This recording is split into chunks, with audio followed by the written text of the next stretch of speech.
Silakan Gi.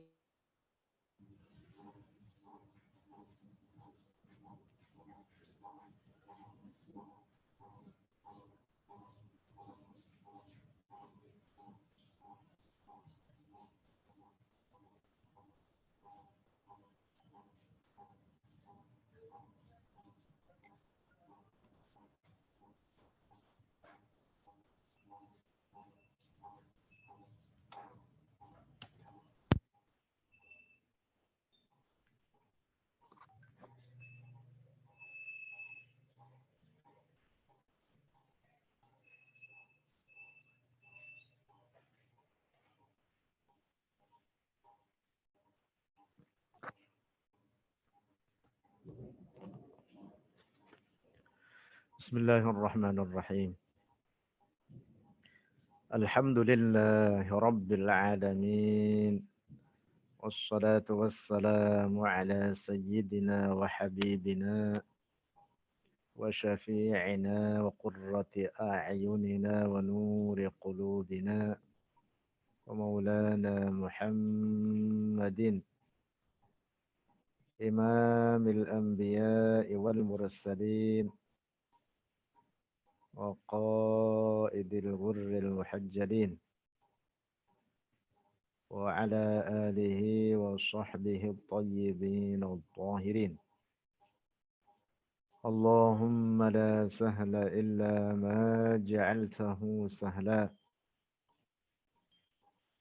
وأنت يا حي يا قيوم تجعل الحزن إذا شئت سهلا اللهم ارزقنا الإخلاص في النية والقول والعمل ونعوذ بك من حال أهل النار آمين.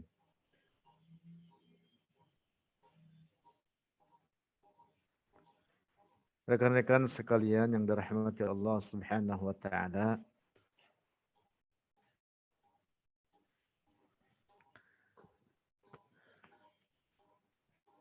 Dalam kesempatan ini insyaallah kita akan melanjutkan pembahasan sebelumnya terkait kesucian Allah dari tempat dan arah. Untuk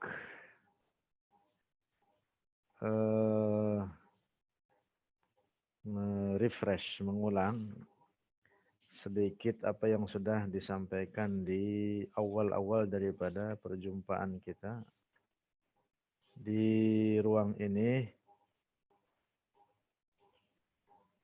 Saya ingin kembali sedikit mengungkap beberapa dalil dari Al-Quran dan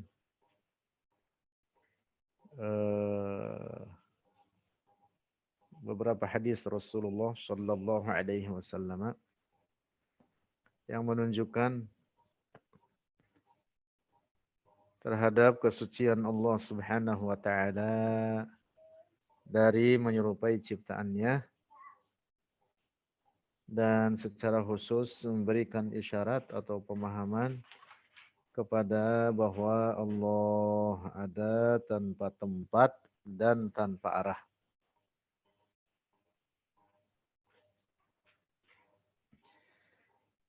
Di dalam Al-Quran Allah Subhanahu wa Ta'ala berfirman, "Laisa kamitslihi syai'." Surah Asy-Syura ayat 11.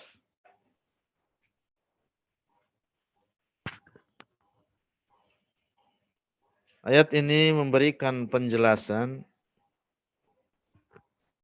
dan penegasan bahwa Allah Subhanahu wa Ta'ala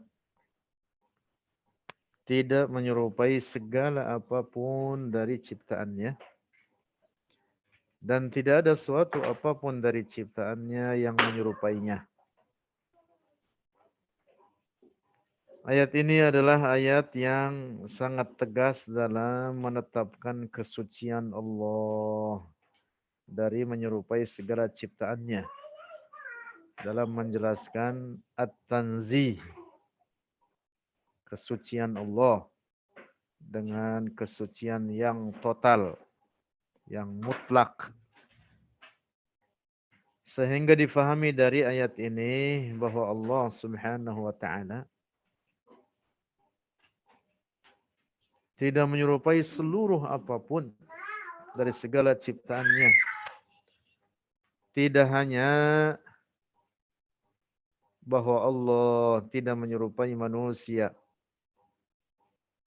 Tidak hanya bahwa Allah tidak menyerupai para malaikat atau makhluk-makhluk lainnya, tetapi secara mutlak disebutkan bahwa Allah tidak menyerupai segala apapun dari ciptaannya. Oleh karena redaksi ayat ini datang dengan lafaz nakirah yang datang dalam siyaqun nafyi. Di depan ayat disebutkan laisa yang merupakan an-nafi. An-nafi itu artinya untuk meniadakan. Kemudian di akhir disebutkan dengan kata syai'. Datang kata laisa, datang lafaz an-nakirah, kata syai' adalah lafaz nakirah. Yang datang setelah sighah nafi memberikan makna umum atau makna menyeluruh. Syai' di dalamnya adalah segala sesuatu selain Allah. Nah, itulah makna ayat. Sehingga ketika diungkapkan oleh Allah dalam ayat ini laisa kamitslihi syai', memberikan makna menyeluruh, makna mutlak bahwa Allah tidak menyerupai segala apapun dari ciptaannya. Ayat lainnya yang berikan makna yang sama, firman Allah, walillahil masalul a'la, yaitu dalam suratun Nahl ayat 60. Walillahi, dan bagi Allah, al-masalul a'la, sifat-sifat yang sangat agung yang tidak menyerupai segala apapun dari ciptaannya. Ahli tafsir terkemuka yaitu al-Imam al-Mufassir Abu Hayyan al-Andalusi dalam kitab tafsirnya yaitu An-Nahrul Mad min al-Bahril Muhit, menuliskan walillahil masalul a'la, ay as-sifatul ulya min tanzihihi ta'ala 'anil waladi was-sahibati wa jami'i ma tansibul kafaratu ilaihi mimma la yaliqu bihi ta'ala kat-tashbihi wal intiqali wa zuhurihi ta'ala fi suratin.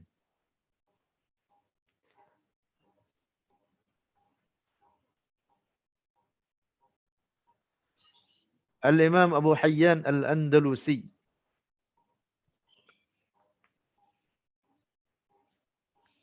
dalam kitab An-Nahrul Mad min al-Bahril Muhit, beliau menuliskan dalam tafsir firman Allah ini walillahil masalul a'la, menuliskan walillahil masalul a'la ay as-sifatul ulya, artinya bagi Allah adalah sifat yang agung, sifat yang suci dari menyerupai ciptaannya, sifat yang agung bahwa Allah Subhanahu wa taala maha suci dari al-walad, dari anak. Sahibati dan dari istri. Wa jami'i ma tansibul kafaratu ilaihi dan maha suci dari seluruh apa yang dinisbatkan atau disandarkan al-kafaratu oleh orang-orang kafir ilaihi kepada Allah mimma dari sesuatu la yaliqu bihi ta'ala yang tidak layak bihi dengan Allah Ta'ala kat tashbihi seperti keserupaan. At-tashbih baik dari satu segi atau dari semua segi. Allah Maha Suci dari itu semua. At-tashbih pada satu sifat atau dari beberapa sifatnya Allah Subhanahu wa taala. Allah Maha Suci dari demikian itu. Termasuk dalam hal ini adalah bertempat yang merupakan sifat benda. Allah Maha Suci dari at-tashbih. Allah Maha Suci dari sifat-sifat kebendaan. Allah Maha Suci dari bentuk dan ukuran. Serta bahwa Allah Maha Suci dari tempat dan arah. Walintiqali dan dari berpindah. Maha Suci Allah dari berpindah. Wa zuhurihi ta'ala fi suratin. Dan nampaknya Allah Subhanahu wa taala dalam bentuk surah, dalam bentuk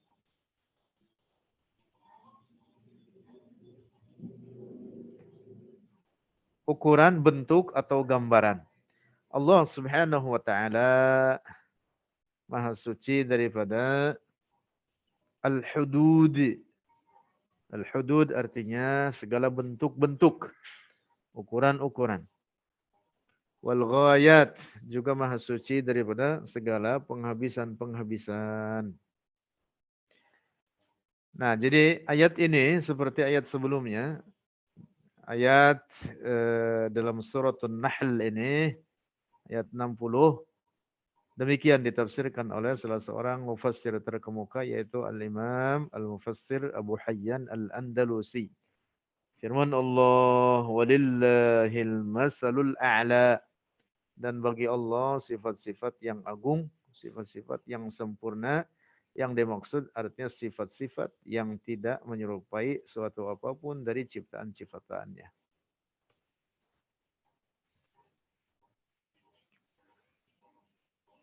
Rekan-rekan sekalian, termasuk juga yang merupakan dalil dari ayat Quran lainnya yang memberikan makna bahwa Allah Subhanahu wa taala tidak menyerupai ciptaannya adalah firman Allah dalam surat An-Nahl ayat 74, firman Allah, "Fala tadribu lillahil amsal." Fala tadribu, maka janganlah membuat oleh kalian lillahi bagi Allah al-amsal akan keserupaan-keserupaan. Yang dimaksud ayat ini adalah seperti ayat sebelumnya, bahwa Allah Subhanahu wa taala Maha suci dari segala keserupaan secara mutlak. Biwajhin minal wujuh. Kesucian yang total, kesucian yang mutlak. Tidak menyerupai apapun dari ciptaannya, baik dalam satu segi atau dalam berbagai segi.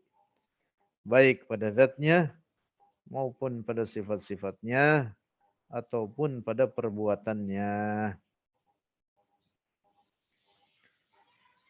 Dan beberapa ayat lainnya, ada banyak di dalam buku kita ini tulis dari firman Allah, motif dari beberapa ayat Al-Quran yang memberikan makna bahwa Allah Subhanahu wa taala ada tanpa tempat dan tanpa arah. Adapun dari hadis Rasulullah juga tidak sedikit di antaranya sabda Rasulullah sallallahu alaihi wasallam yang diriwayatkan oleh Al-Imamul Bukhari dan Al-Imamul Baihaqi juga oleh para ulama lainnya bahwa Rasulullah sallallahu alaihi wasallam bersabda kanallahu wa lam yakun syai'un ghairuhu. Kanallahu ada Allah yang dimaksud keberadaan tanpa permulaan. Kanallahu kana yang dimaksud dalam hadis ini tufidul azaliyah. Keberadaan Allah yang tidak didahului ketidakadaan. Adanya Allah azaliyun qadim tanpa permulaan, tidak terikat oleh waktu, tidak didahului ketidakadaan. Walam yakun syai'un ghairuhu dan belum ada suatu apapun ghairuhu selain Allah. Artinya, segala sesuatu selain Allah Subhanahu wa taala adalah ciptaan Allah. Adalah makhluk Allah, diadakan oleh Allah. Dari tidak ada menjadi ada. Maka di sini ada catatan penting terkait beberapa poin pokok yang dapat ditarik dari hadis ini. Yang pertama, bahwa Allah qadim, azali. Makna al-qadim dan al-azali pada hak Allah adalah maknanya sama. La bidayata liwujudihi.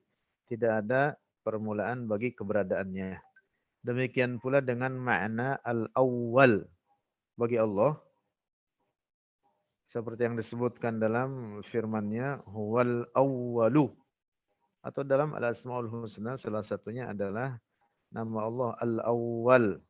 Bukan artinya bahwa Allah memiliki permulaan dari semula tidak ada kemudian ada. Nauzubillah. Bukan itu maknanya. Tetapi makna al-awwal pada hak Allah semakna dengan al-qadim dan makna al-azali, yaitu la bidayata liwujudihi, ada tanpa permulaan. Lalu difahami dari hadis ini juga bahwa segala sesuatu selain Allah itu baharu. Artinya memiliki permulaan. Dan itu semua diciptakan oleh Allah. Dari tidak ada menjadi ada. Alam ini dengan segala sesuatu apapun padanya. Baik segala benda-benda maupun segala sifat-sifatnya. Baik dari segi materi-materinya atau jenis-jenisnya. Semua itu adalah baharu diciptakan oleh Allah Subhanahu wa taala. Termasuk dalam hal ini adalah manusia dengan segala perbuatannya. Termasuk dalam hal ini adalah gerakan-gerakan pada manusia atau makhluk-makhluk lainnya. Diam mereka. Gerak dan diam.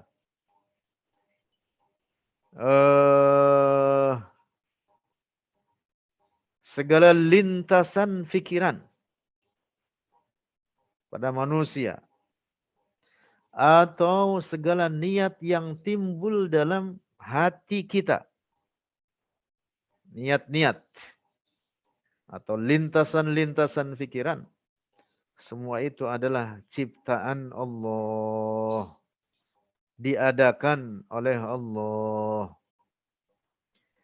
Sebab-sebab tidak menciptakan akibat-akibatnya.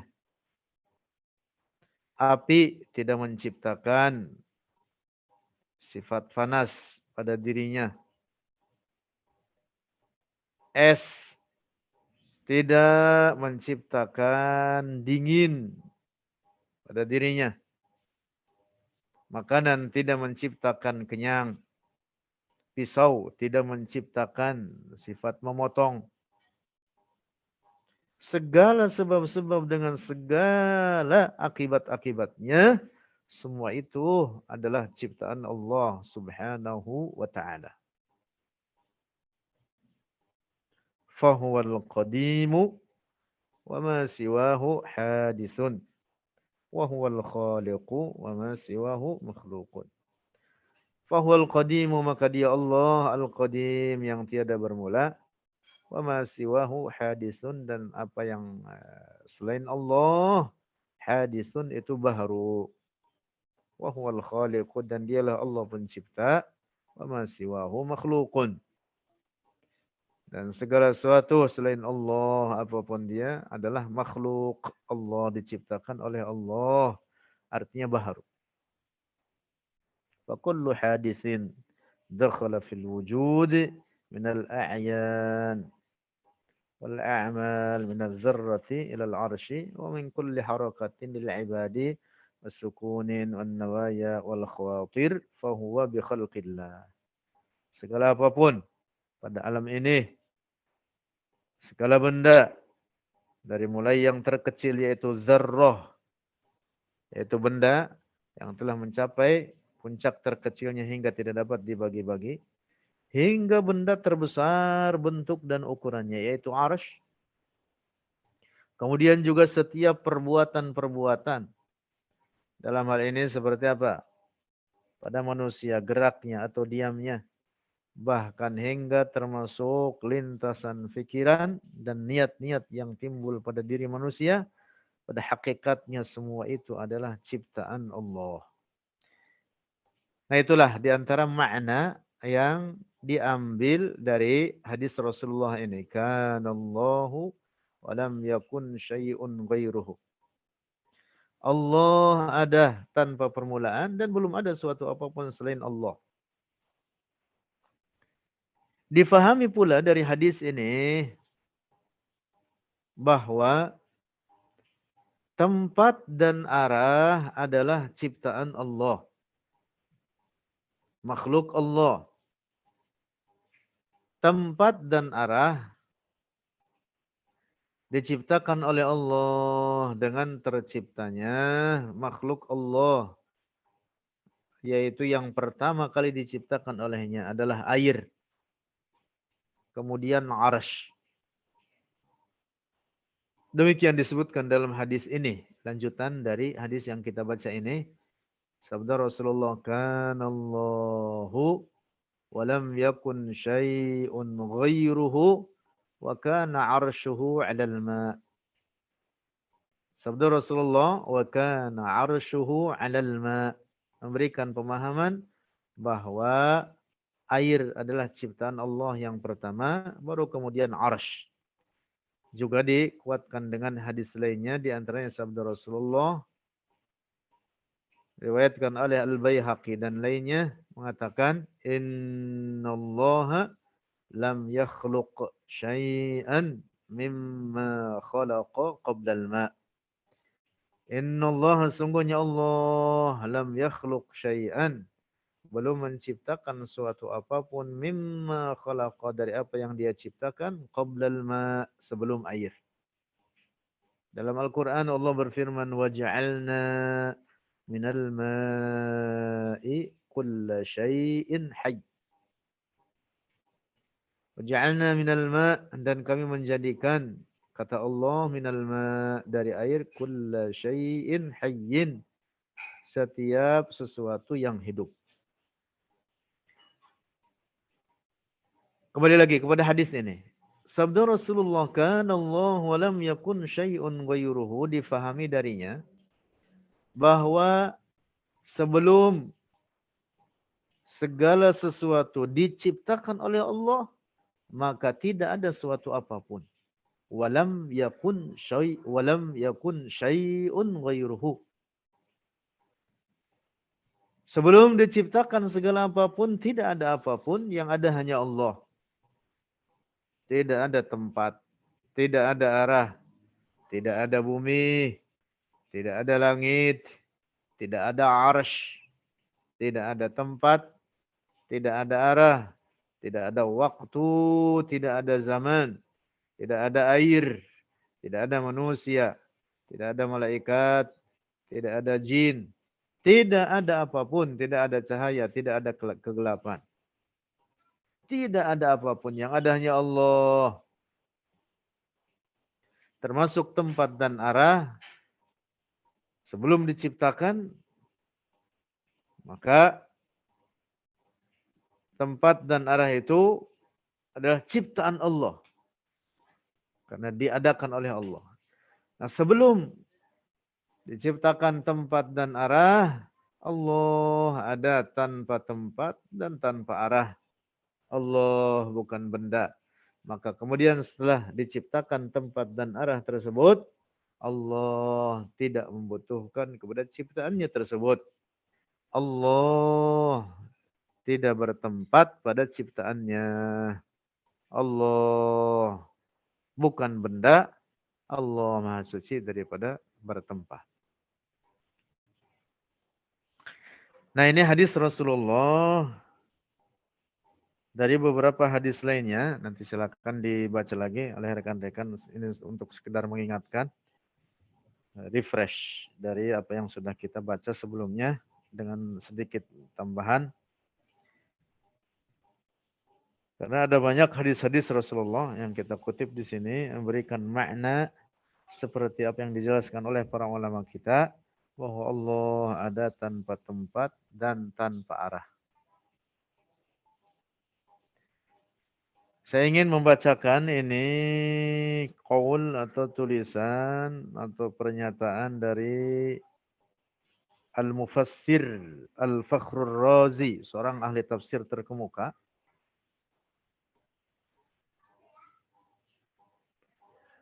Dalam kitabnya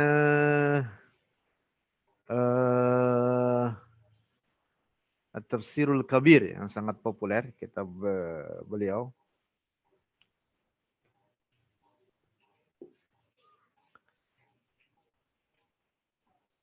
Ini dikutip dari perkataan beliau, Al-Imam Al-Fakhrur Razi, dalam kitabnya yang sangat populer atau fenomenal, yaitu At-Tafsirul Kabir.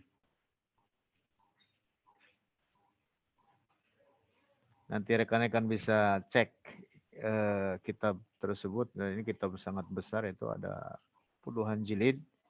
Seingat saya mungkin 20, sekitar 20 jilid. At-Tafsirul Kabir, yaitu di juz 30. Juz ini merujuknya ke kitab, bukan ke juz Al-Qurannya. Halaman 69.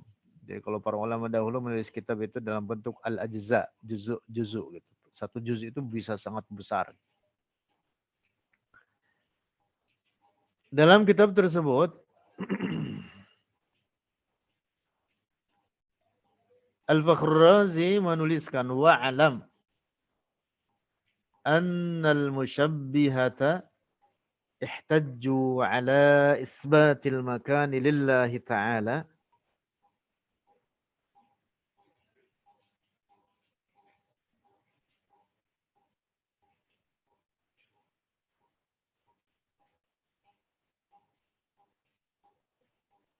wa'alam, dan ketahuilah olehmu annal musyabbihata, bahwa kaum musyabbihah itu golongan yang menyerupakan Allah dengan ciptaannya, golongan sesat, menetapkan adanya keserupaan antara Allah dengan ciptaannya. Ihtajju, berhujjah oleh mereka atau berdalil oleh mereka dalam menetapkan tempat bagi Allah dengan firman Allah, a'amintum man fis sama'. Berdalil dengan firman Allah, a'amintum man fis sama'. Mereka memahami man fis sama' dengan bahwa Allah bertempat di langit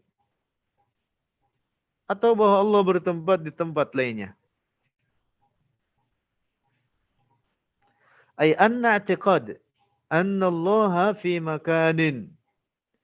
Artinya, sungguhnya keyakinan bahwa Allah di satu tempat, Atau juga mengatakan Allah di semua tempat, artinya menetapkan Allah bertempat. Seperti menetapkan fauqal arsy di atas arsy. Atau ghairi dzalika atau selain arsy. Minal amakini dari beberapa tempat. Huwa i'tiqadul musyabbihati. Dialah keyakinan kaum musyabbihah. Alladzina qasul khaliqa 'alal makhluqi. Mereka orang-orang yang menyerupakan, mengkiaskan, menyamakan atau menganalogikan al-khaliqa akan pencipta yang dimaksud adalah Allah alal makhluqi atas makhluk wa huwa qiyasun fasidun dan ia itu adalah qiyas yang rusak mansya'uhu al-jahlu wattiba'ul wahmi. Nah ini pahami nih bagian terakhir ini. Al-Fakhrur Razi menuliskan penyebabnya atau sumbernya dari kerusakan faham Mu'tazilah, faham Musyabbiha hingga mereka menganalogikan atau mengkiaskan atau menyerupakan antara Allah dengan makhluknya adalah karena dasar kebodohan. Di mana kaum Musyabbiha dari dahulu hingga sekarang tidak mempergunakan akal mereka sebagai bukti bagi kebenaran syarak. Mereka menyingkirkan akal, tidak dipergunakan. Na'udzubillah. Padahal Allah Subhanahu wa taala memerintahkan kita untuk mempergunakan akal. Bahwa akal adalah sebagai bukti bagi kebenaran syarak. Sebagai bukti bagi kebenaran syarak. Bahkan ada banyak ayat-ayat yang dalam memahaminya yahtaj atau tahtaj ila i'malil fikr. Membutuhkan kepada apa? Mempergunakan akal. Memakai akal. Dan termasuk dalam hal ini para imam mujtahid. Misalkan.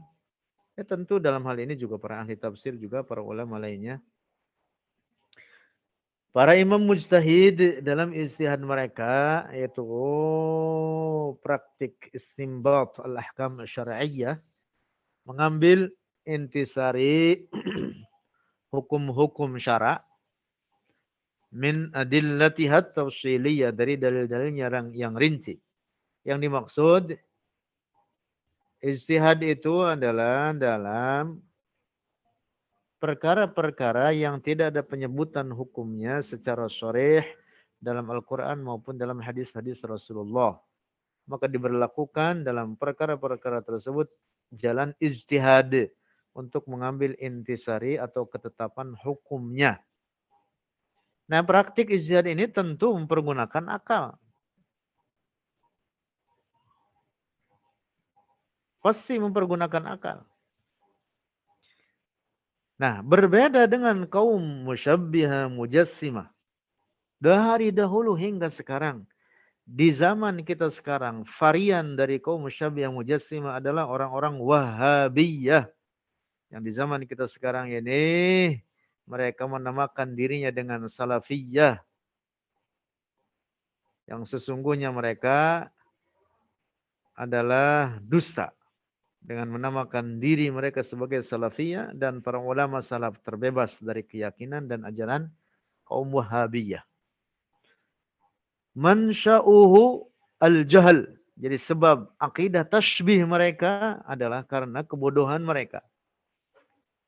Mereka tidak mempergunakan akal. Menyampingkan potensi akal. Dan yang kedua adalah ittiba'ul waham. Karena mereka mengikuti al-waham. Mengikuti prasangka. Mengikuti hayalan-hayalan. Mereka menghayalkan bahwa Allah kata mereka memiliki bentuk dan ukuran. Bahwa Allah memiliki rambut. Memiliki telinga. Memiliki mulut. Memiliki tangan. Dan seterusnya. Oleh mereka ditetapkan seluruh anggota-anggota badan. Dan kemudian untuk menipu orang-orang awam, mereka kemudian mengatakan Itu semua bila kaif. Itu semua bila kaif, kata mereka. Mesti mereka seperti itu. Itulah bahasa kaum musyabbiha dari dahulu hingga sekarang. Perkataan mereka bila kaif itu adalah perkataan yang mengecoh dan menyesatkan. Karena yang dimaksud bila kaif menurut para ulama kita, ulama ahli sunnati wal jamaah, artinya Allah Maha Suci dari sifat-sifat benda. Allah Maha Suci daripada bentuk dan ukuran serta anggota-anggota badan. Itu makna bila kaif. Kaif itu artinya sifat benda. Al-Imam Malik Ibn Anas misalkan. Beliau mengatakan Ar-Rahmanu 'alal 'arsy istawa kama wasafa nafsahu wa la yuqalu kaifa wa kaifa anhu marfu'. Allah tidak boleh dikatakan kaif baginya.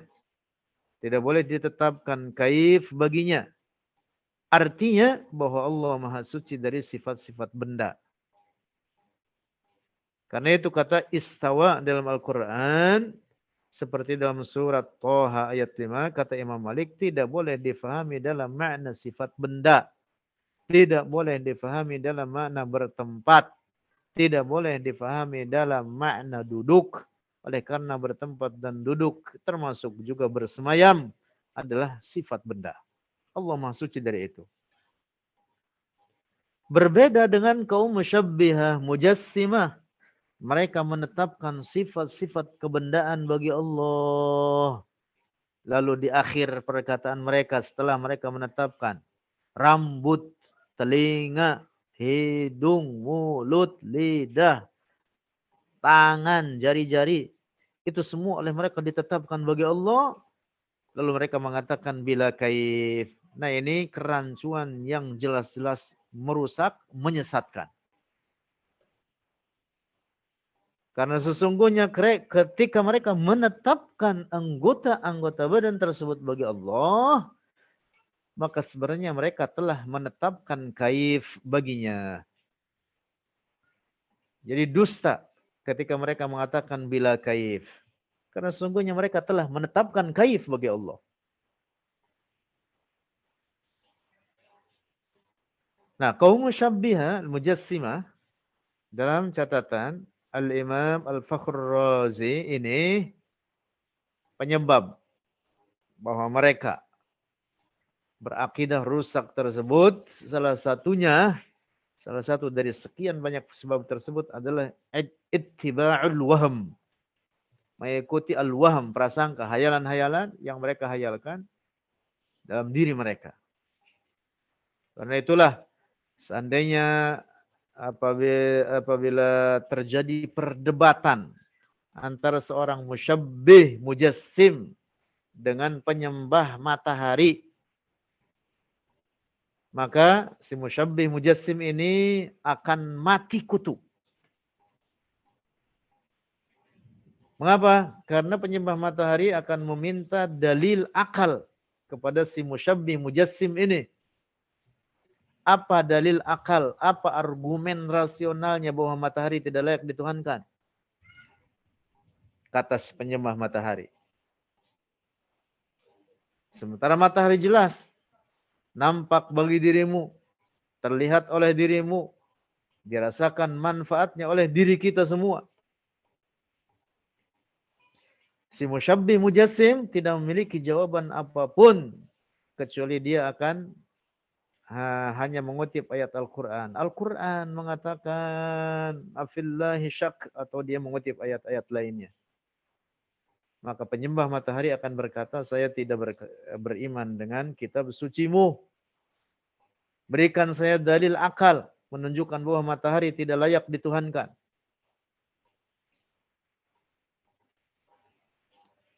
Tuhan saya jelas, engkau melihatnya, terlihat bentuknya, dirasakan manfaatnya. Kata si Abidus Syams, kata si penyembah matahari ini. Sementara Tuhan wahai musyabbih, wahai mujassim, engkau katakan, engkau prasangkakan bahwa ia ada di atas arsy, bertempat di sana. Engkau tidak melihatnya. Saya pun tidak melihatnya. Engkau hanya hayalkan dalam dirimu. Engkau bayangkan pada pikiranmu bahwa Tuhanmu tersebut bertempat di sana. Nah, sementara Tuhanku, kata Abidus Syams, nyata, nampak. Maka bagaimana mungkin Tuhan saya batil sementara Tuhanmu yang hak? Mana dalil akalnya? Nah, si penyembah matahari itu dapat mengalahkan akidah, keyakinan musyabbih mujassim ini. Karena memang keyakinannya rusak. Dia tidak akan dapat memberikan dalil yang kuat dari segi argumen rasional dalam menetapkan adanya Allah. Justru akan menjadi apa? Bumerang bagi dirinya. Nah, jadi ini dia. Bahwa salah satu pangkal penyebab kesesatan kaum musyabbih mujassimah adalah ittiba'ul wahm. Padahal al-wahm itu bukan sandaran dalam berakidah. Tetapi dalam berakidah itu ditetapkan oleh syara dan disaksikan kebenarannya dengan akal sehat. Bukan dengan al-wahm. Kita kaum ahlus sunnati wal jamaah menetapkan bahwa Allah subhanahu wa ta'ala bukan benda. Allah subhanahu wa ta'ala maha suci dari segala bentuk dan ukuran. Sementara arash, ciptaan Allah. Arash memiliki bentuk dan ukuran. Arash diciptakan oleh Allah subhanahu wa ta'ala. Maka mustahil Allah bertempat di atas arash. Mustahil Allah memiliki tempat dan arah.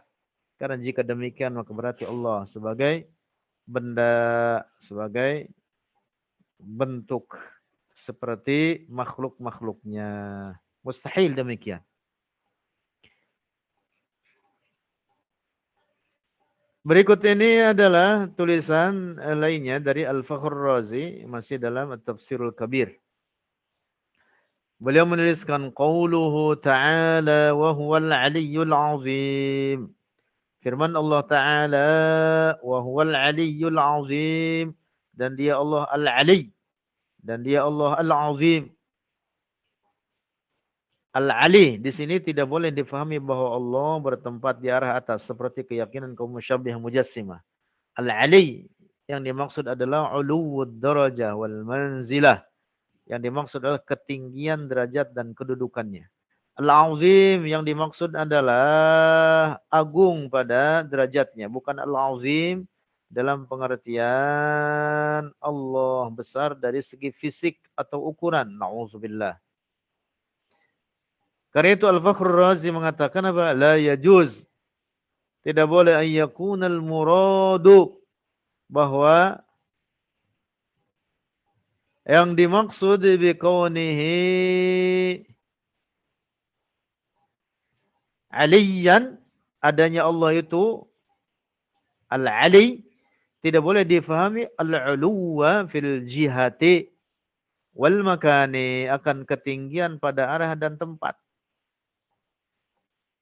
Tidak boleh difahami makna al-ali pada Allah dalam makna al-ulu fil jihati wal makan, dalam makna tinggi dari segi arah dan tempat.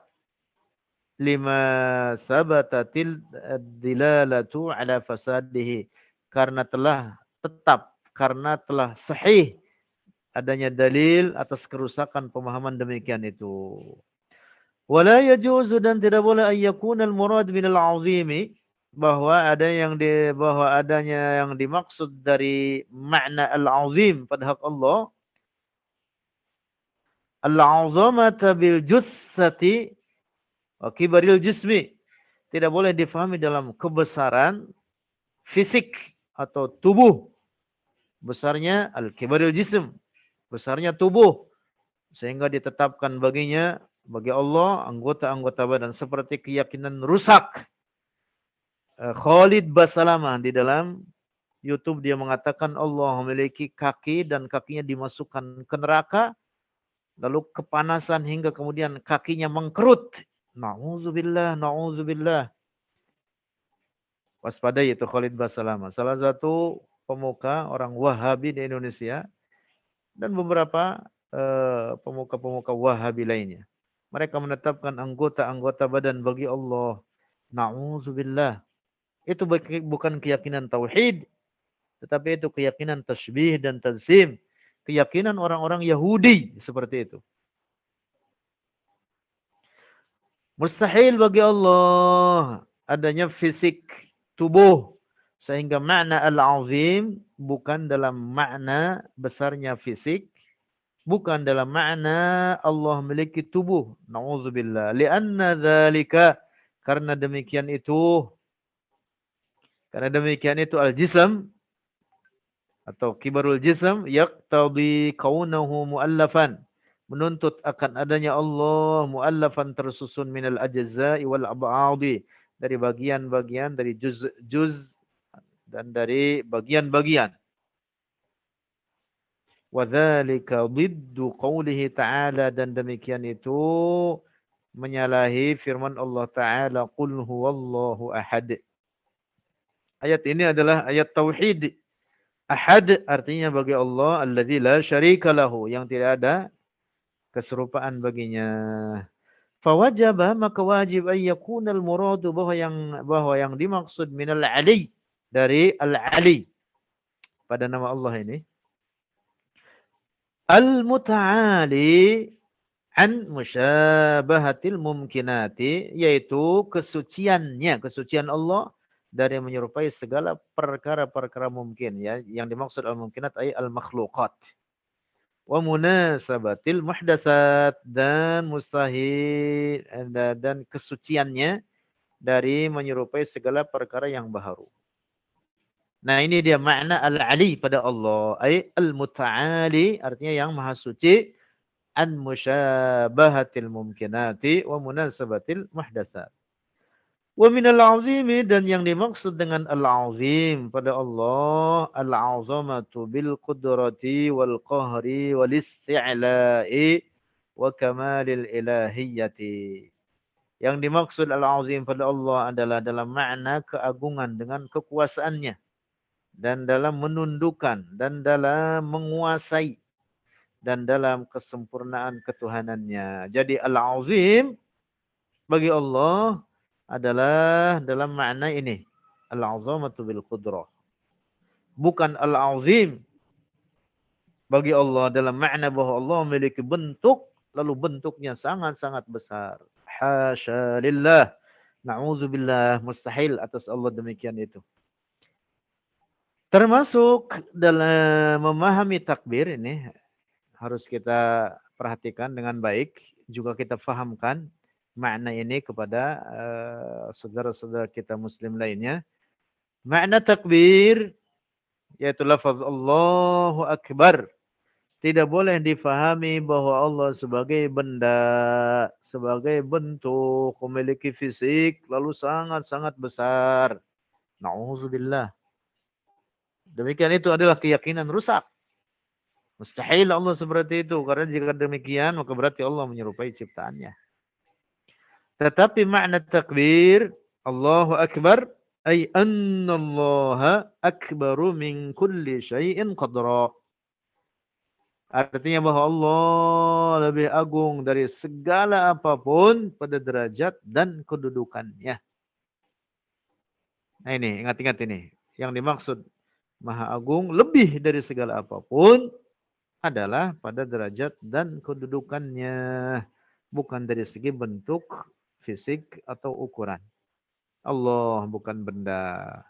Sifat-sifat Allah bukan sifat-sifat benda. Wallahu a'lam bishawab.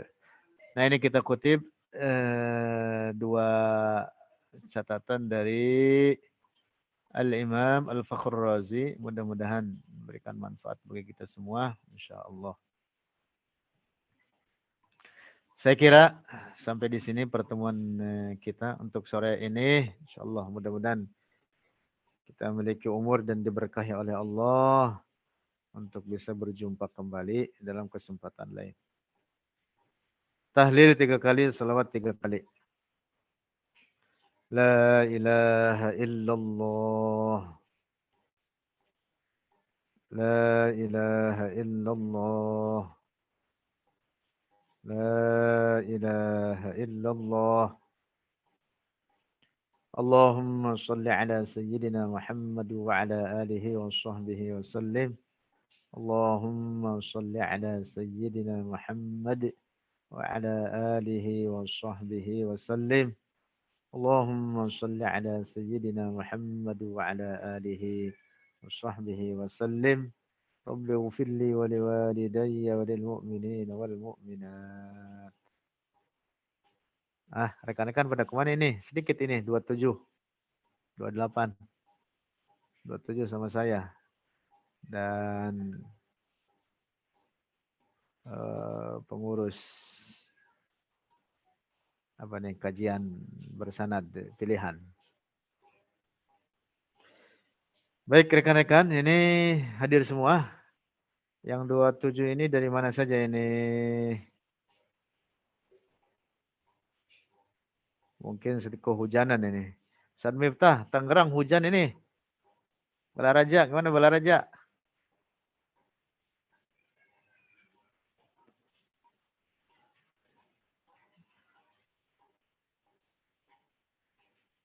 Durian Sawit hadir, alhamdulillah.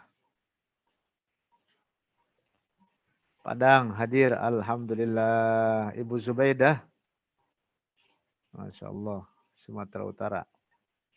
Padang Lawas, Sumut. Rekan-rekan yang lain hadir semua ini. Dari mana ini? Dekat-dekat ini. Yang jauh, mana yang jauh? Masya Allah, barakallahu fikum.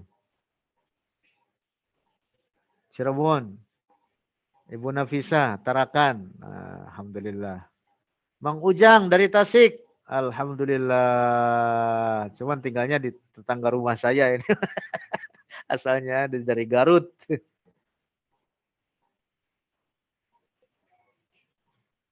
Hujan rata ini ya, alhamdulillah. Kemang hujan juga besar. Palembang, alhamdulillah hadir.